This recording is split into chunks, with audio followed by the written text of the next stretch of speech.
Yeah, you got something on the Padres Dodgers, but I'm really curious in your take on the Dodgers in general because, I mean, something's not meshing here. They're 15 games above for the season, but they're like 10 games below over the last 30 or so. So what happens in this one? So let's start by talking about Clayton Kershaw.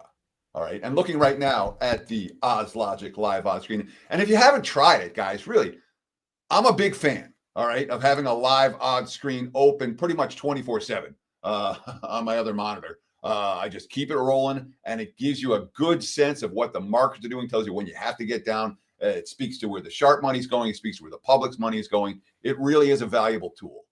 oddslogic.com/Teddy will get you a free 7-day all access for the Odds Logic product. I encourage you, check it out again, oddslogic.com/Teddy.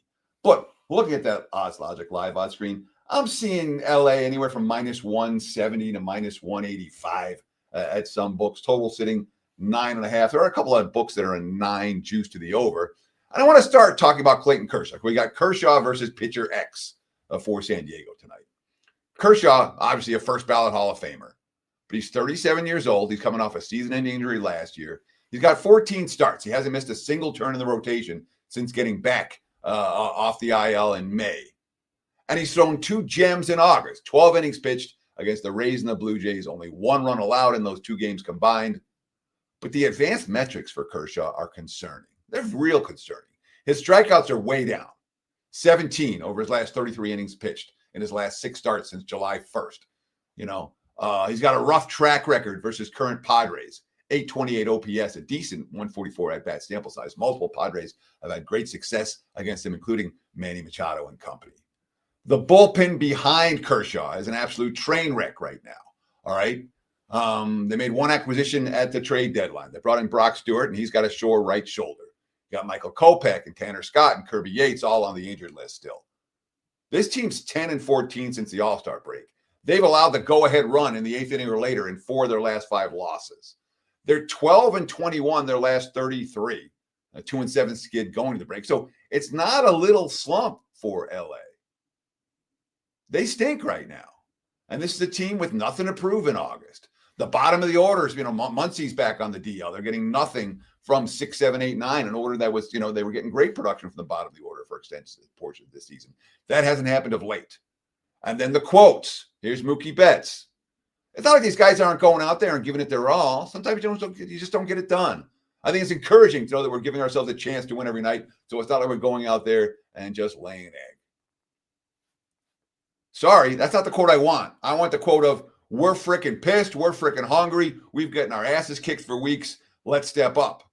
I'm not getting that sense. This team has nothing to prove right now.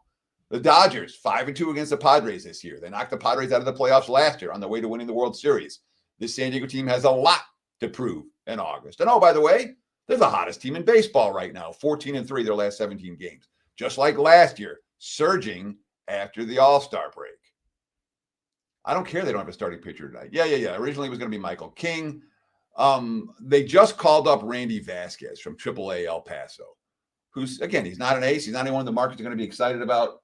It's still undecided whether he's going to go tonight or somebody else. I don't care who goes for San Diego. I could only look at the Padres at the plus price right now. Right now, regardless of starting pitching, there are concerns about Kershaw. And even if Kershaw pitches well, the bullpen behind him is not trustworthy. The lineup behind him is not trustworthy. Padres or pass for this bet.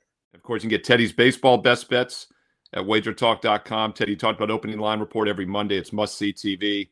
But also, you've got your NFL season wins package still available as well. Tell us about that at Wagertalk. Yeah, I have a 5% big ticket play up in NFL preseason action for tomorrow. And this is one where I do not know where the line is going to move. I couldn't figure out where the line is going to move. I'm just putting it out right now, and we'll lock in at the current number. And you can still get the same number that I put it out at. Visit my homepage, wt.buzz/TC. You talked about the season wins, 103-52 lifetime, 17-4 with the 5% big tickets. And the lines are still available. Some years they're not. This year, the wise guys, the sharp money said, yeah, well, we don't love Teddy's plays as much as perhaps we did other years. Good. That means the lines are still out there for my clients to get. So I would encourage you, if you haven't done so already, get on board with the season win package. And of course, check out that opening line report every Monday, 8 a.m. Pacific time, 11 a.m. Eastern. And of course, for this video, be sure to like. That's all we ask. Just hit that like button if you like this type of analysis. Comment below. Tell us what you think. And of course, we're approaching 210,000 subscribers on the Wagertalk YouTube channel. It's a huge number. If you haven't done so, do it now. Subscribe, and you'll get instant alerts every time these videos go live. Yeah, Teddy's also got daily free plays. Check those out. He's got some NFL free plays up there, a college football free play for the regular season. Free plays galore at wagertalk.com. That's Teddy Covers, and you will see him next this Monday on Opening Line Report right here on Wager Talk TV.